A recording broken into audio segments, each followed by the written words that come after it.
Sí, buenas tardes. Hoy es 14 de septiembre, miércoles, día muy interesante. Segundo webinar de la semana de análisis de mercados como cada lunes y cada miércoles. Está con ustedes todos nuestros queridos oyentes. Moisés, analista de cuentas de AvaTrade. Bien, ¿qué les parece si iniciamos la jornada de hoy con muchísima información, muchísimos análisis a tener en cuenta para conocer cuál es la situación actual del mercado y de esa manera manejar mejor nuestro riesgo y nuestro sistema de trading? Bien, antes de comenzar, siempre recordarles la advertencia de riesgo. Como ustedes ya saben, todos aquellos que nos siguen, advertencia de riesgo, cualquier información sobre mercados de capitales, negociación divulgada en este seminario, se le proporciona únicamente con fines informativos y no debe interpretarse ni aplicarse como un consejo de inversión, una recomendación o sugerencia. Los CFD son instrumentos complejos que conllevan un alto riesgo de perder dinero rápidamente debido al apalancamiento. Bien, empezamos entonces el análisis de mercados. Para detalles de contacto, recuerden, tienen nuestro canal Twitter y nuestro canal YouTube, donde podrán ver todos los vídeos históricos y el actual. En nuestra agenda, continuidad de pronóstico semanal de los principales paneles, análisis de sentimientos de mercados y fundamentales, niveles y análisis de los principales índices, materias primas, criptodivisas y acciones o stocks. Bien, recuerden, así se cruzaba hoy a las 7:30 de la mañana el dólar contra el euro, 0,99, el yen 143, el yuan 6,96, la libra esterlina 0,86. Algunos de los indicadores como el Dow Jones en la zona de 31.100, el S&P en la zona de 3.900, el Nasdaq en la zona de 12.033. Caídas desde el 5,54% al 4,32 y el 3,94. La onza de oro en 1.714. El Nikkei también con caída de casi un 3% en 27.873. Y el Bitcoin que se pega un tortazo enorme de casi un 10% en los 20.359. El mercado teme de nuevo una subida de 100 puntos básicos de la Fed en la próxima semana tras el IPC. La inflación no da tregua en Estados Unidos y el IPC subyacente sube el doble de lo esperado. Y el dólar vuelve a dispararse tras la inflación en Estados Unidos y el euro por debajo de la paridad. Hoy ahora ha vuelto a la paridad, está ahí en la zona de la paridad y el consenso otorga un 34% de posibilidades a que la Fed suba los tipos en 100 puntos básicos. Bien, lo llamativo del día de hoy, vemos que las bolsas europeas cayeron casi un 2%, la de Estados Unidos un 4,32%, en ambos casos con desencadenantes de la bajada de la decepción de los datos de inflación de Estados Unidos. En dos ocasiones ya en el último mes y medio de los mercados se han empeñado en que las cosas vayan mucho más deprisa de lo que van, confiando de que la Reserva Federal va a pivotar y en las dos ocasiones se ha llevado un disgusto. Bien, el Dow Jones cayó 1.300 puntos y es el peor caída que tuvo desde el año 2020. Las pérdidas en el índice Nasdaq un 5,54%. Y en Estados Unidos la inflación anual de agosto se queda en el 8,3% y la inflación subyacente en el 6,3%. Ahora la expectativa de incremento de tipos de interés por parte de la Reserva es de 0,75 puntos en septiembre y otro tanto en noviembre y 0,25 en diciembre, para estar al inicio de 2023 en el 4,25, 4,5%. El euro perdió un 1,25% contra el dólar y el índice báltico seco ayer subió. Bien, en consecuencia, las empresas navieras subieron hoy en la bolsa china entre un 3,5 y un 5,5%. Las ventas de viviendas nuevas caen en China también. Y la Reserva Federal drenó ayer otra repo inversa a un día de 2.202 billones. La bajada de bolsas ayer, bonita manera de celebrar el 14 aniversario de la quiebra de Lehman Brothers. Recuerde que era el aniversario de Lehman Brothers. Y los gráficos que ahora vamos a ver muestran respectivamente la actualización del GP es de 2008 para el Dow Jones y el gráfico del S&P que veíamos el lunes, en el que comprobábamos el lunes, este lunes hemos visto todo esto, hemos analizado ya esto, como en el mes y medio previo a que Lehman Brothers solicitara la protección del capítulo 11, la suspensión de pago. Después tenemos este gráfico, el gráfico 2, que vamos a ver, permitía el lunes reflexionar sobre los giros tan bruscos de las bolsas. Y de todas formas, mayoritariamente en los mercados se había extendido la idea crédula, ¿no?, de que la Reserva aflojaría y pronto el paso de la política de subida de tipos de interés. Una idea desiderativa para que lo que no había ningún tipo de base es esto, confiar en que la inflación no se mostrara persistente y bajara con rapidez. La realidad de una inflación que se ha filtrado a los productos de la cesta subyacente despertó a los mercados con el mismo efecto que un bofetón.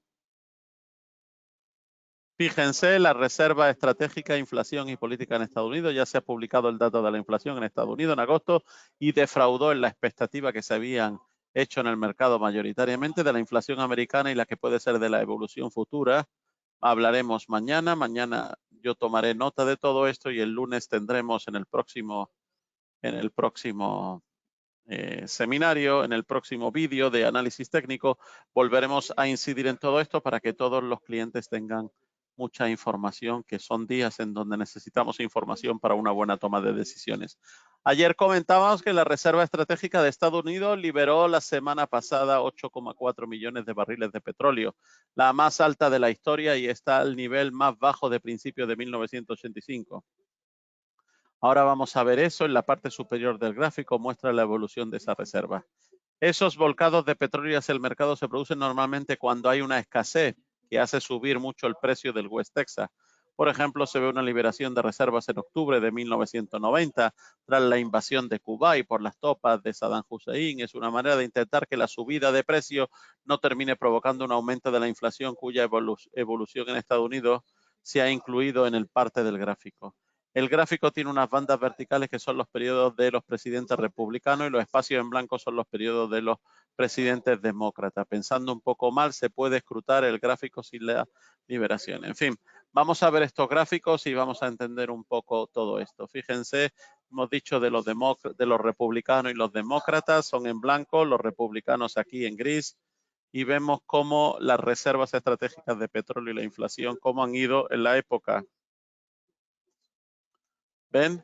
Y debajo tenemos en este caso a la comparativa anual de la inflación, cómo han ido bajando las reservas de petróleo y cómo la inflación ha ido subiendo. El GPS, que hemos visto esta imagen ya en muchísimas ocasiones, cómo nos encontramos en la situación actual, que es nuestra línea roja, y la del 2008, cómo estamos casi paralelos. Así que fíjense para dónde vamos, según este gráfico. Días previos y posteriores a Lehman Brothers, fíjense, nuestro rojo es el actual del S&P y el de esa época es el color fucsia este. Fíjense cómo estamos.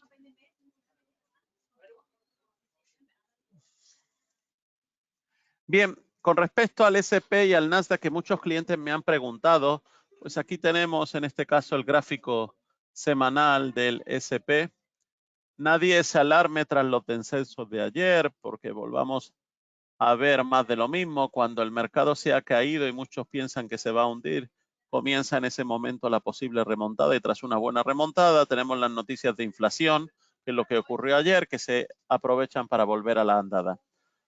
Luego nuevamente el mercado baja y tenemos noticias de tipos de interés y el mercado vuelve a remontar. Con ello se monta una rueda en la que estamos metidos en estos últimos meses, donde cuando el mercado se cae nadie quiere comprar, viendo que se van produciendo recuperaciones en la escalerilla, para posteriormente cuando aparece el optimismo se produce de nuevo una bajada en tipo ascensor, que es lo que ocurrió ayer.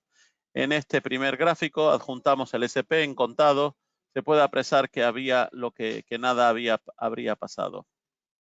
Todo a pesar de ello, entre los altos y los bajos de la sesión de ayer, el mercado se movió más de un 5%, terminando con caídas del 4%. Sin embargo, viendo el gráfico semanal se puede ver que tampoco es tanto.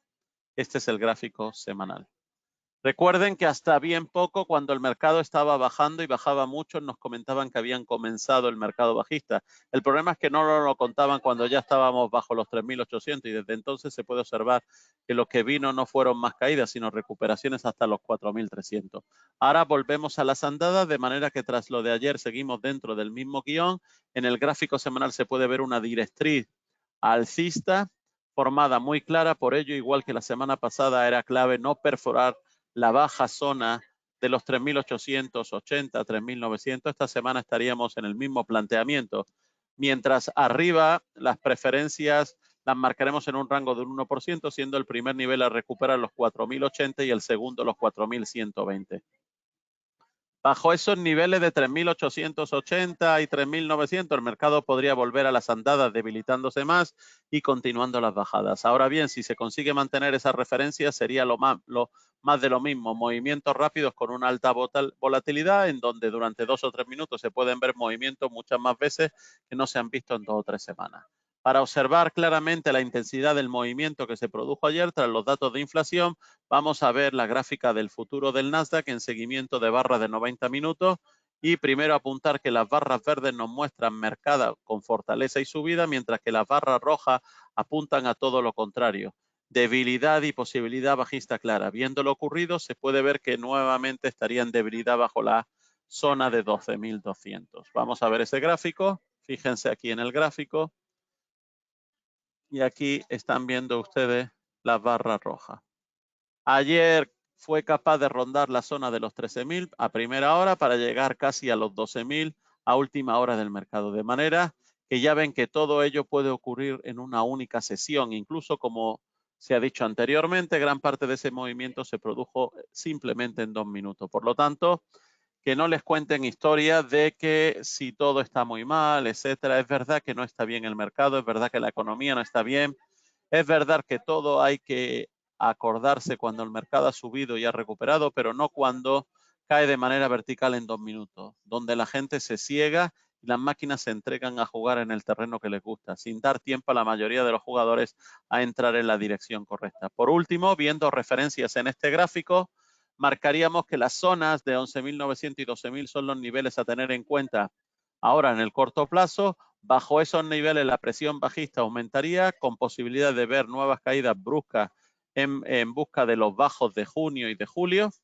mientras que por arriba, en el caso de recuperar la zona de 12.300 y 12.350, la situación podría comenzar a mejorar, recordando siempre que el futuro de los mercados no se puede definir por lo que ocurra en 2 minutos de pasión y hace falta mucho más que todo esto.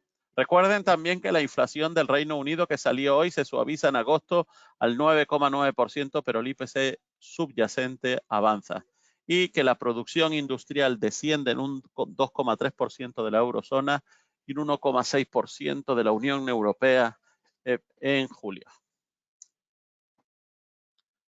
Bien, seguimos con otra idea. Recuerden que esto eran nuestro calendario económico de hoy miércoles, ¿vale? Y el jueves, mañana, tenemos los datos de venta minorista en Estados Unidos, el índice manufacturero, las nuevas peticiones de subsidio y las actas de la política monetaria del Banco de Inglaterra. Entonces estaremos pendientes a esos datos. Hoy, más tarde, serán los inventarios de petróleo de crudo a tener en cuenta. Muy importante. Bien, por otro lado, este economista independiente habla de lo que se llama en el mercado, lo que ocurrió ayer, un posible rebote del gato muerto.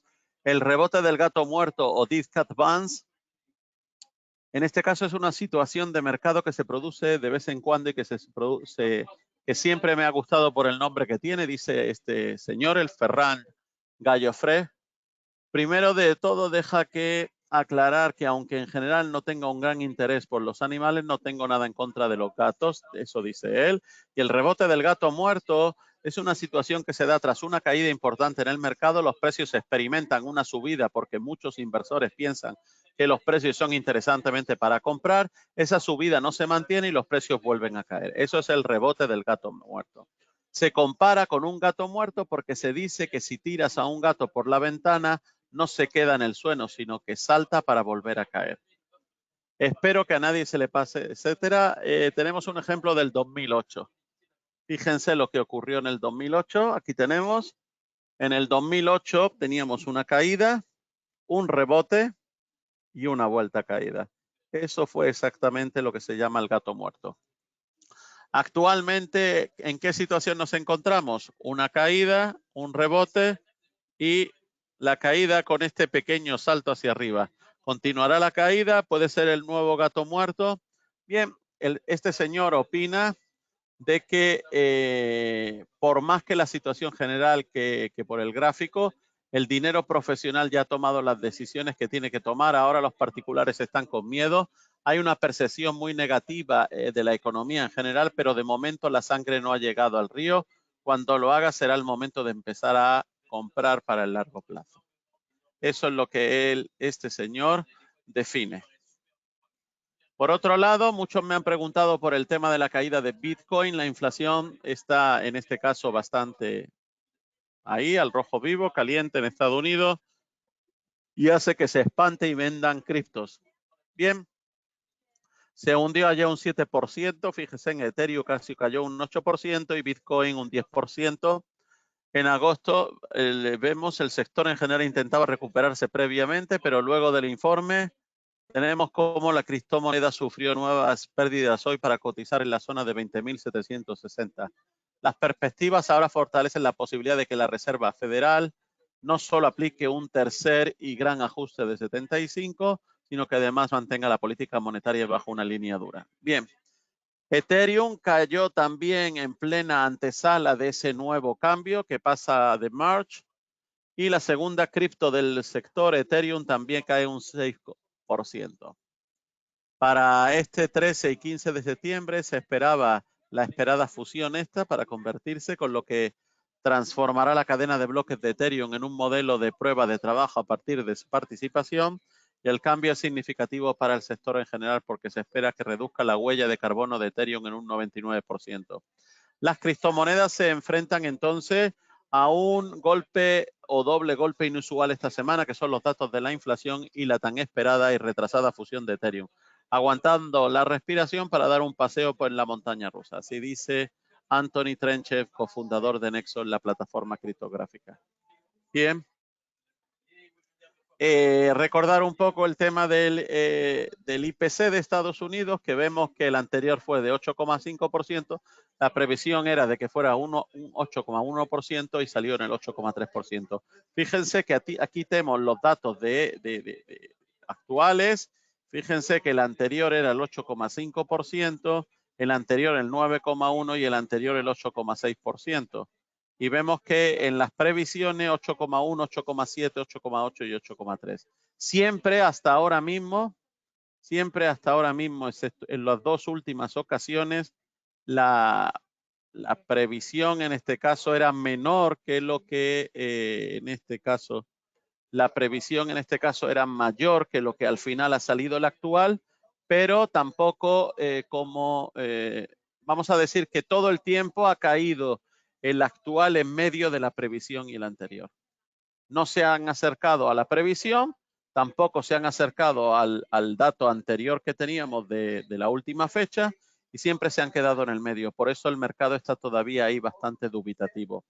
Ojo a las alertas de esta señora, Cathie Wood, sobre la Fed y la inflación. Esta señora, que es en este caso la fundadora de ARK, es una empresa de inversiones. En este caso muestra su preocupación por el hecho de que la Fed pueda estar endureciendo demasiado su política monetaria en un escenario que se podría mostrar como signos de deflación. Probablemente se están excediendo, dijo Wood, y ella dice que dejará que algo se resquebraje primero, incluyendo el empleo. Para Wood, el empleo ya está dando malas noticias, especialmente entre las pequeñas empresas, y retira su opinión de que Estados Unidos ya está en recesión.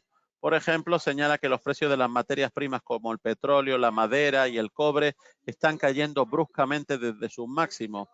Wood hace estas declaraciones en medio de un escenario de temor entre los inversores por el hecho de que la Fed se vea obligada a mantener su agresivo ritmo de endurecimiento monetario para combatir la alta inflación.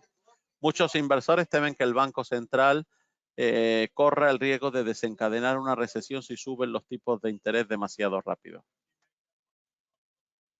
Bien, por otro lado, hemos dicho que el petróleo estaba asombrosamente también como en el 2008 y ya hemos hablado de este tema, del GPS del 2008, de la evolución del Brent. Fíjense que la evolución actual es nuestra línea roja y la evolución del 2008 es la línea fucsia, con lo cual estamos bastante paralelos. Y lo mismo con el GPS del 2008 para el Dow Jones Industrial, que estamos bastante paralelos, que ya acabamos de ver esto.